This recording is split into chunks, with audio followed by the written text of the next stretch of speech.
Hey, how you doing? I'm in the new Hyundai Ioniq 5, and yes, this is how we pronounce the brand in the United States. I'm going to take a different angle on this because I'm probably the last person in media to get my hands on this car. And from what I've seen, there's really two different camps that look at this. You have the traditionalists that like Accords, Camrys, or VW Golfs, and they look at this and they're like, I can't tolerate looking at it. It's just so awkward and weird and different. And as a counterpoint, you have those that are looking for that modern, like, feeling car, that futuristic looking vehicle, that next generation car, and you're just infatuated with it. But if you're somebody that hates the look of this thing, just hang in there because I'm going to try to explain to you why what they're doing here is pretty special.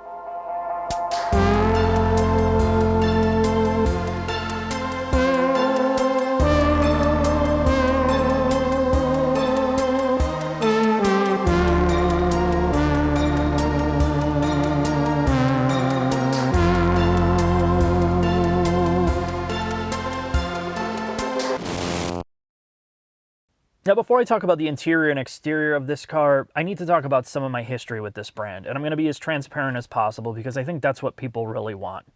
Now, when I went on press trips for this company, and I drove things like the new Elantra, the new Kia Soul that had a dedicated EV, and I drove both generation EVs, and then they launched the Ioniq EV and the plug-in hybrids, and of course the Kona.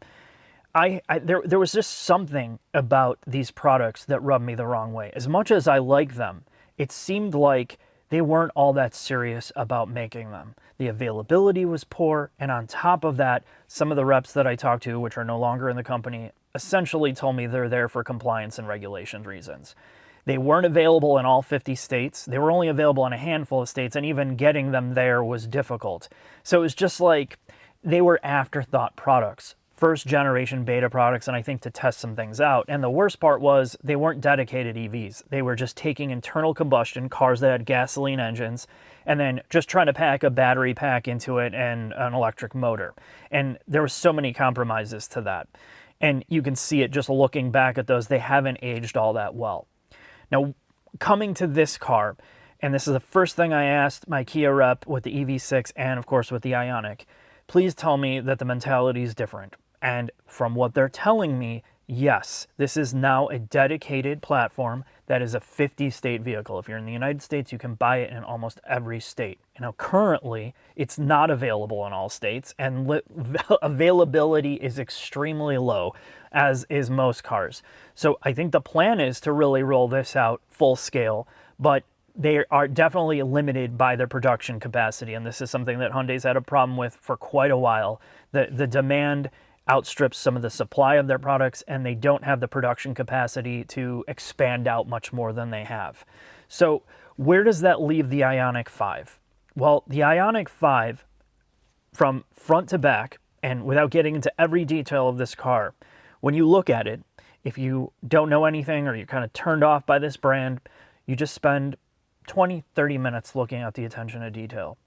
This is something I haven't seen, and clearly this company is trying to set this up as like that showpiece, saying, look, we are 100% serious to electric cars. We are 100% doing this, and we are spending billions of dollars to make it. From headlight and tail light and LED design to panel design and texture and sheet metal stamping, the way that the exterior looks cohesive and not just random geometries thrown everywhere. And when you look at the build quality, and this is something that I harped on with Tesla, Tesla obviously has a huge leg up in terms of software design and all the things that go along with that. They've basically reinvented the car industry with all the software engineering and hardware that they've built. But they were not a manufacturing company to start.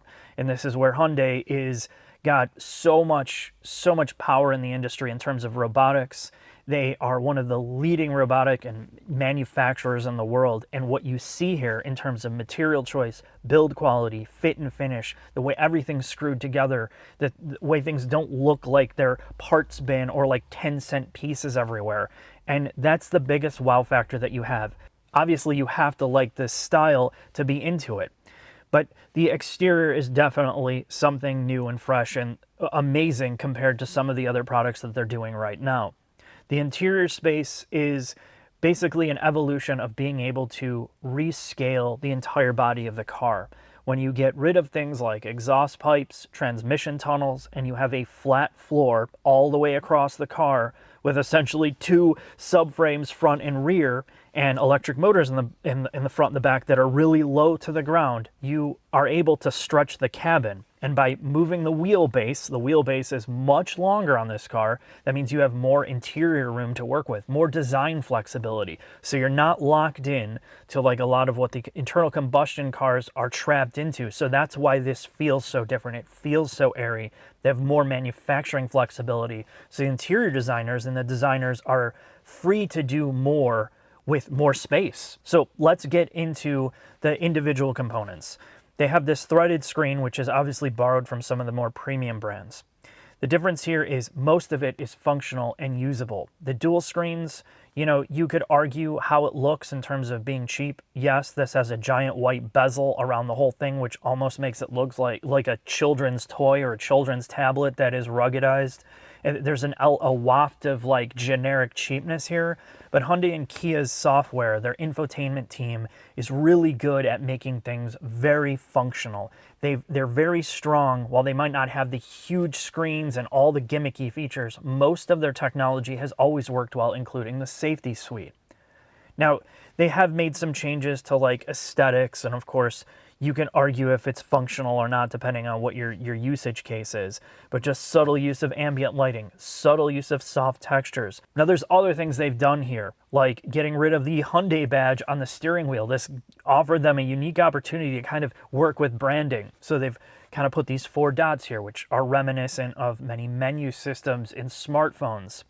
The layout of everything is very clean and simple. The physical controls that are here, for example, like the lighting stalk and the way that you turn the shifter from drive, park, and reverse, feels very, very high quality. This is a weight of and metallic texture and feel of something you'd find in a $100,000 car. Now, granted, this is not all over the place, but these primary input points are like, let's make it feel special. And that's some of the attention to detail here that makes this a very different, unique vehicle.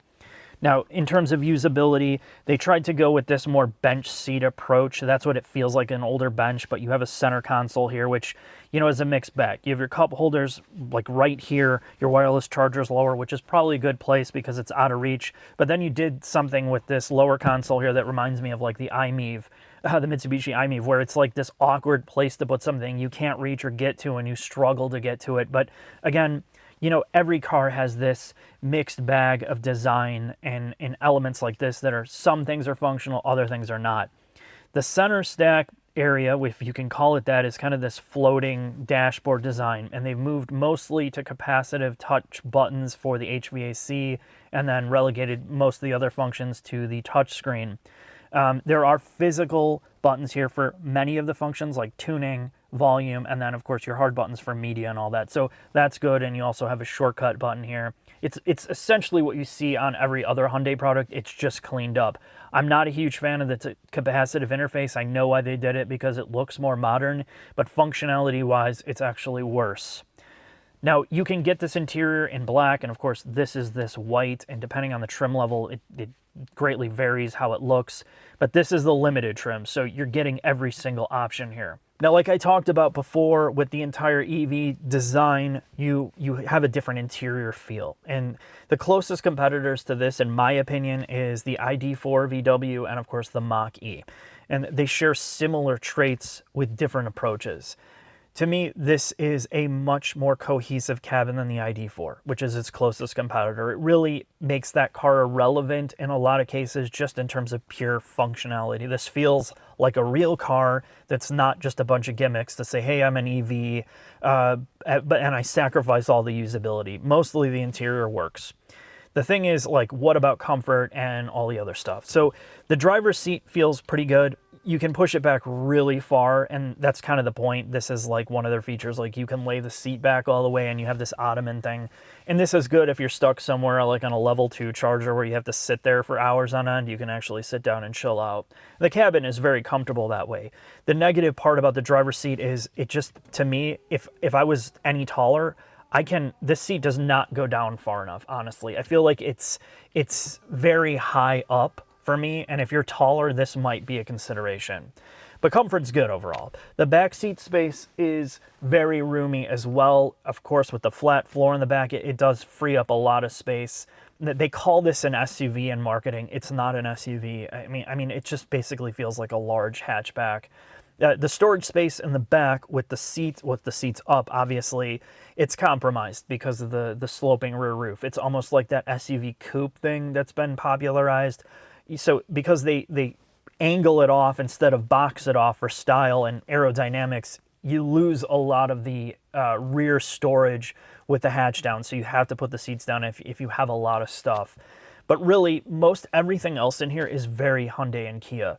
The way that they've added certain things like this enormous moonroof, but they've added a great shade. It's really quiet in here. The audio system is surprisingly decent for a Bose. It's super flat, so you have to mess with the EQ. But the good thing that they do here, compared to like some of the Teslas, is this is not a reverberation room. There's not this echo effect depending on where you're sitting, because the way that they've shaped the glass and the materials that they use have done a good job at absorbing all of that noise that comes in here. So it feels like a much quieter car for that.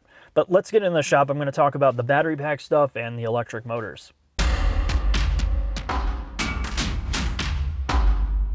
Now it's time to talk about how this thing's screwed together. Now, a lot of EV people get really geeky, so I'm going to boil this down to some of the bare essentials so you understand what they did here. This car is Hyundai and Kia's first global platform for a dedicated electric car, which means it was not designed from the start to fit any type of gasoline engines or internal combustion engines. Purely EV, which means the entire center plane of the car is a giant battery pack. And because this is a rear-wheel drive architecture first, that means the rear wheels are driven by a primary electric motor. All the power is typically in the back. So if you opt for all-wheel drive, they put a smaller electric motor in the front. And this is all controlled electronically. There's no physical connection between the front and the back of this system. The benefit of doing it this way is packaging, with all the battery on the lowest part of the car and the electric motor stuffed as low as possible. That center of gravity is very low, and it changes the entire way they design the car, which I talked about on the interior space. The other thing is they can design this to have much better weight balance, like split the weight, control the body weight, and the way that they place things and put different things, because you don't have exhaust pipes, you don't have a drive shaft, you don't have a bunch of coolant lines running to and fro, and all the intercoolers and all the things that you get with these bigger turbocharged engines. So it does clean up a lot, but battery packs are very, very heavy. So that's the trade-off. Some people are like, well, you know, EVs are way better, but they still, the bigger the batteries, the heavier they get. So you have to still have suspension. You have to have bigger brake packages. So there's still a lot of mechanical engineering. There's still the traditional systems in an electric car that you get in an internal combustion car with brake fluid and all of the things that need to be done still. Bushings are going to wear out. Sway bar end links are going to break. You're going to burn through brakes and tires probably quicker depending on how you drive. Bigger wheels and tire packages, stickier tires. So all those consumables are still there. So there, again, keeping in mind, there are trade-offs still of having an electric car. These things, you know, cars are wasteful in a lot of cases. So what's the big thing with this? Well, when you spend over $1 billion on an electric car platform, you got to make sure that it's going to scale across the globe, because they need to make as many cars as possible, not just one. They need to make a small car, a medium-sized car, a small CUV, an SUV, scale it out as much as possible, and be able to sell it in multiple markets. In a more rich country where you have more money, you can have the biggest battery pack, the most horsepower, all-wheel drive, and all the features, and you can command a higher price tag, like in the United States at 55 Gs. But in developing markets, maybe you don't want all-wheel drive. Maybe you want a smaller battery pack. Maybe you want to make it more affordable. So they've built this around that concept of how do we make this available to everyone? So on the smaller end right now, there's 3 or 4 battery packs that are available. One that is a 58 kilowatt hour battery pack with 288 cells, all the way up to about 77 kilowatt hour battery with 350 plus cells. And obviously the more cells, the more battery density, the longer the range, and the more potential for power. Now, you can opt for an all-wheel drive system. In the United States, that option's about 4Gs, or pushing 4Gs to get all-wheel drive. And it also hurts the range. So if you get a rear-wheel drive car, you get 302 miles of range. If you get the all-wheel drive model, it drops it down to about 256.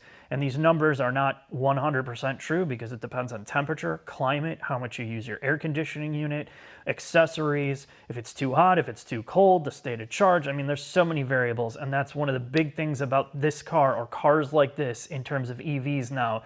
You have to deal with all the software design that goes into these, and you have some of the issues with software that goes along with it. So let's talk about battery charging times, because this is a big thing in terms of marketing. They claim that you can charge this from 10 to 80% in 18 minutes on an 800 volt charger, which is not readily available to 90% of the United States. And that's true, it will do 10 to 80% in ideal conditions. If you are in an area that has a 400 volt charger, you can still charge around like 30 minutes with that 10 to 80%, but most people only have access to that level 2 charger, that 240 volt, which means you're going to be in that 6-hour range from 10 to 100%. The big thing here is the concept of fast charging quickly. Like if you're on the highway and you had a 400 or an 800 volt charger, you could basically get 60 to 70 miles of range in 5 minutes. So that's one of the benefits of this fast charging technology. Now, in terms of battery cells, they're lithium polymer, and LG used to be the battery supplier, and then they got a whole bunch of drama with cells or battery pack fires from fast charging, and LG's blaming Hyundai, Hyundai's blaming LG. So now they're using SK cells, and the cells are purchased from SK, but then manufactured by Mobis or Hyundai. So Hyundai has the internal quality control of the packs going forward. They can fit 4 rows, so a stack of 4 rows of batteries throughout with varying densities. The front and the rear part of this car have steel subframes and strut up front, multi-link in the rear. And of course, you can see how much space is in here to play around with different suspension configurations. My guess is probably when they go to the upper trim levels, like a Genesis EV, they could probably fit double wishbone in the front based on making some minor changes or some moderate changes. There's enough room to work in different things. The back has aluminum in it in terms of knuckles and some suspension components. The front is aluminum knuckles, but everything else is mostly steel for the carriers. Last thing to talk about is power. Since I said this is a rear-wheel drive architecture, the motor in the back is always going to be bigger at 168 kilowatts, and most people have no idea what that is. So let me just tell you in horsepower. It's 225 horsepower and 258 pounds of torque in the back. If you go to the all-wheel drive setup, it moves to a 165 74 kilowatts, so 165 motor, and 74 kilowatt in the front, which means 320 horsepower and 446 pounds of torque. And that is all electronically controlled. There's no physical connection between front and back, mind you. So everything is software designed. How it develops power, how consistent power is, how that torque delivery is, and it's always adjusting based on conditions, based on temperature, based on terrain with stability management. So these numbers are, best case, but are you going to get them all the time? And that's something we're going to have to look at during the drive.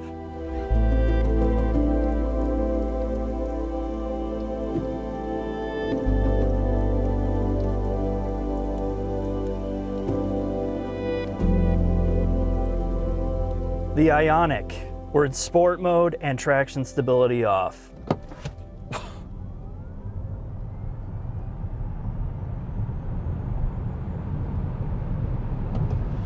Yeah, this thing's hauling ass. And, so this is kind of the discussion with the car in terms of performance and the way that it feels to drive. And we're in and out of all these last generation internal combustion 4 cylinders now, and it's like a broken record. There's no 1.6 liter, 2 liter turbo, nothing that they're making that could do what this does. And you can make the argument, yeah, this isn't as proven, this is going to be old technology, but I'm telling you right now, this is, once you get out behind the wheel of this compared to some of the other eco platforms with a traditional internal combustion engine, there's no going back. For a normal daily driving car, this is so much better in every single category, from power delivery, torque, to initial performance, to usable performance, and of course, it's quiet. There's no rattly ass stuff. There's no CVT drone. There's no transmission that you have to program. The only thing here is the ability for the car to communicate like a regular car, which this is very different. You have electric motor in the front, you have electric motor in the back, and it's all electronic programming. So it depends on the drivetrain engineers and the electronic engineers to make this cohesive to drive. So the main thing is, yes, it's fast. The dual motor makes a lot of sense. It's way quicker. It has that instant thrust you expect from an electric car. It's more power than anybody needs on a daily commute. So I'm gonna go over kind of the different modes. You have 4 regen modes, which means when you take your foot off the accelerator, it starts to slow you down with regenerative braking. And as you go up the levels, the more aggressive it gets. So by the time you're at level 3, you take your foot off the gas, the car's like, using both front and rear to regenerate power to the battery pack. And it gets a little disconcerting for passengers because it's like that herky-jerky first-time driver feeling where your head's bobbing back and forth, and it makes you a little bit car sick. So, at least you can cater it and customize it, and you can go back to completely normal where there's no regen. Then there's iPedal mode. The interesting part about iPedal mode is that it always has the front motor engaged. So typically, if you're in eco mode, it's just rear drive only, and then it activates the front motor or the front traction when you need it. When you put it in iPedal, that front motor is always engaged.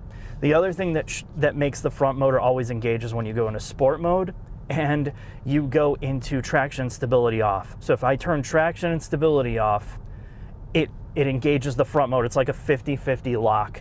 Every single layer of different drive modes and stability and iPedal mode and all that, they're all electronically tuned, and you feel that. You feel different layers of it: throttle sensitivity, stability control levels. And right now,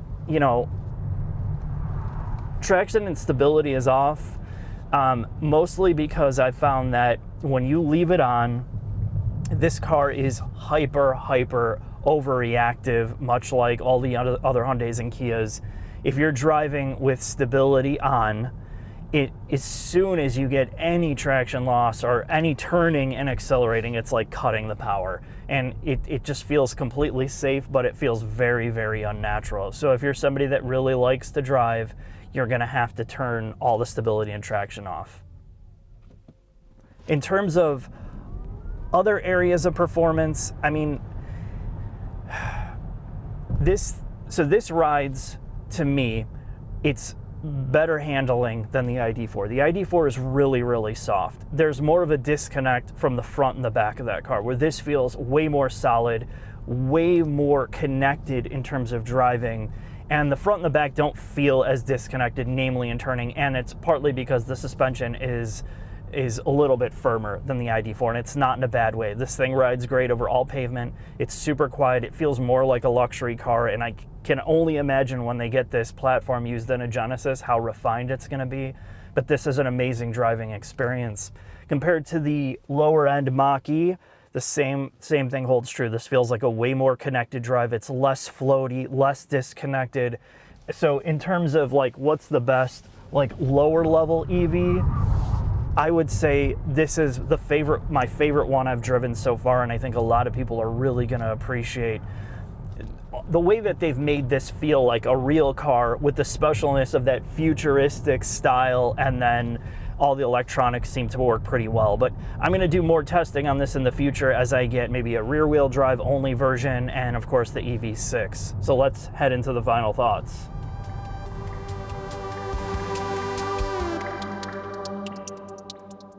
Final thoughts on the Hyundai Ioniq5.